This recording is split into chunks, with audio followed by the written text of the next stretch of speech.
Selamat pagi, selamat siang, selamat sore, dan selamat malam, teman-teman dan Pak Ruki. Kali ini kelompok kami akan mempresentasikan hasil dari coding yang telah kami improvisasi dari array menggunakan linked list. Buat program kami sendiri, kita membuat program untuk menghitung sebuah kalkulator untuk menghitung bangun luas dan bangun ruang. Nanti akan menghasilkan hasil berupa luas permukaan sama volumenya. Mungkin untuk lebih jelasnya nanti bisa diakan programnya. Tapi sebelumnya kita mau mempresentasikan apa yang kita ubah dari array ke linked list-nya. Mungkin boleh ke plan titik H-nya dulu.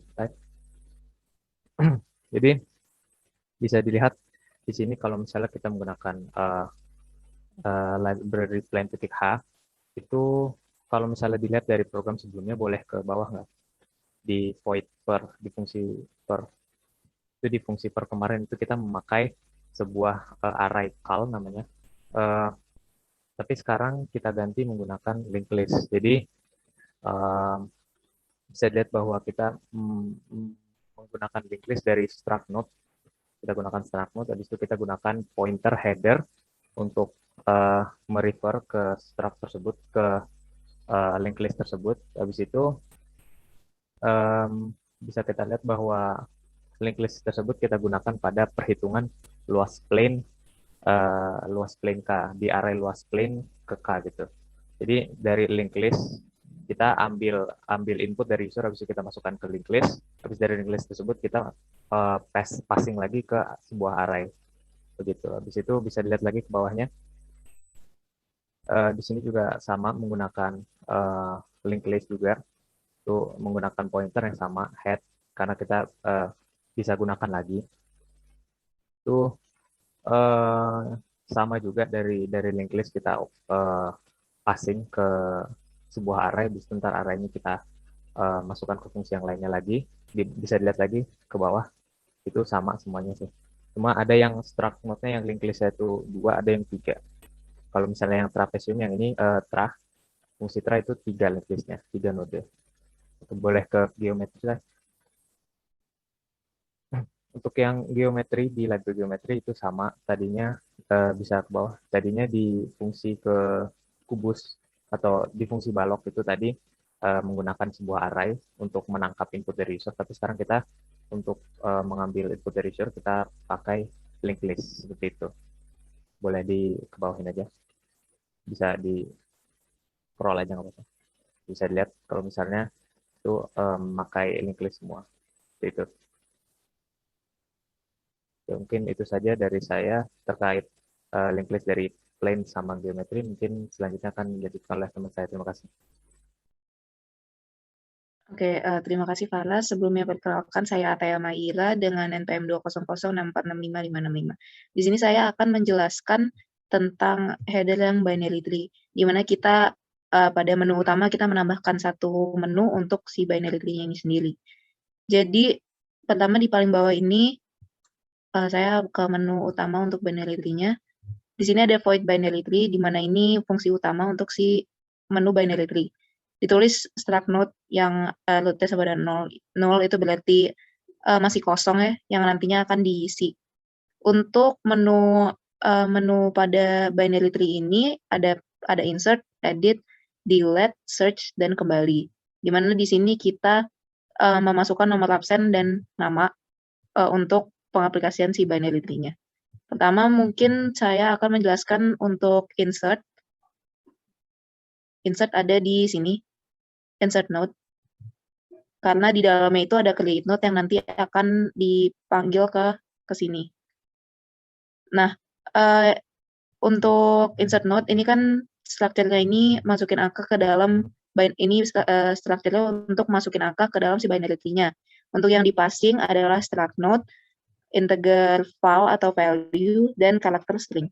Untuk if yang pertama, ini untuk ngecek apakah udah ada isinya atau belum untuk si tree-nya itu sendiri. Kemudian nanti akan di-return ke create node. Terus di create node ini untuk bikin si node yang barunya itu sendiri. Di dalamnya ini bakal inisialisasi struct baru yang namanya temp. bakal minta memori kosong, makanya dia pakai malloc dan ada value sama string yang bakal di-input sesuai user gitu. Kemudian karena si binary tree-nya ini punya cabang, jadi ada left sama right, di mana kalau cabangnya masih kosong nanti dia bakal return si temp-nya itu sendiri. Nah, balik lagi ke insert node, kalau yang if yang pertama ini dia buat ngecek udah keisi atau belum, karena misalnya root-nya udah ada isinya, jadi dia akan ngecek dulu apakah value-nya lebih besar atau lebih kecil. Kalau lebih kecil dia akan ditaruh di kiri dan kalau lebih besar akan ditaruh di kanan. Untuk selanjutnya ada fungsi delete node ini sendiri. Nah, delete node ini dia akan berhubungan sama si min value-nya.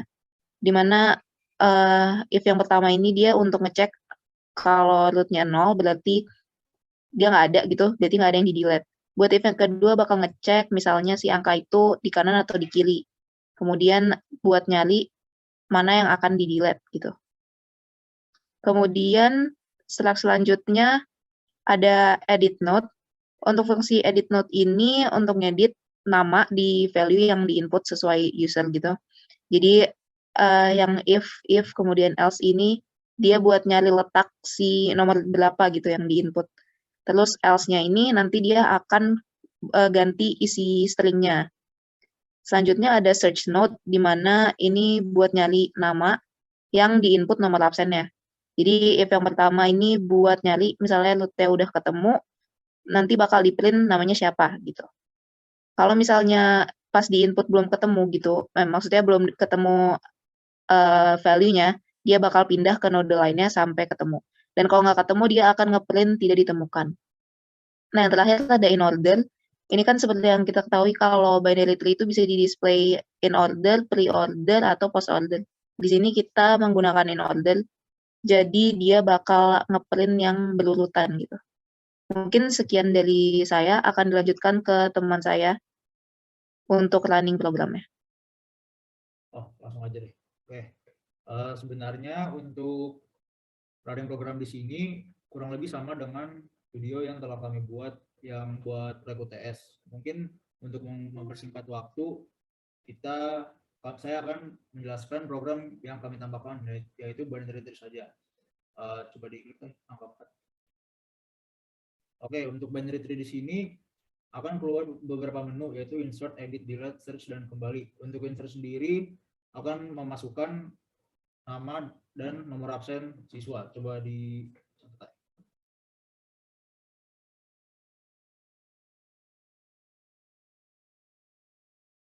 Oke, 3 cukup. Demikian untuk programnya yang outputnya ini yang telah muncul di sini akan memasukkan nomor absen dan memasukkan nama mahasiswa. Nanti ketika sudah selesai, nanti nomor absen ini akan mengurutkan sendiri serta ditampilkan dengan namanya juga. Kita coba ke menu kedua, yaitu edit. Nah, untuk nomor 2 ini nanti akan mengedit nama dari nomor absen yang akan kita minta.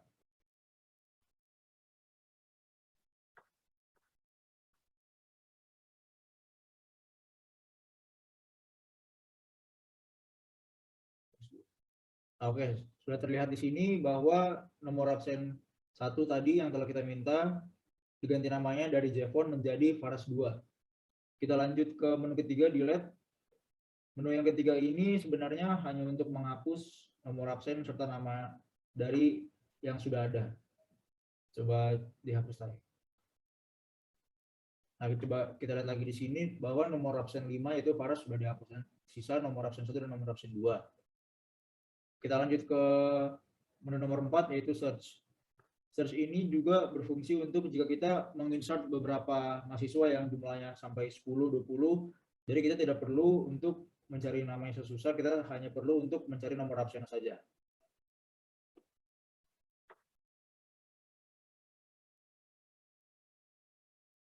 Nah, kita lihat di sini, jika kita mencari untuk nomor absen 2, maka keluarlah nama saya. Mungkin segitu saja dari demonstrasi programnya. Kurang lebihnya mohon maaf. Assalamualaikum warahmatullahi wabarakatuh.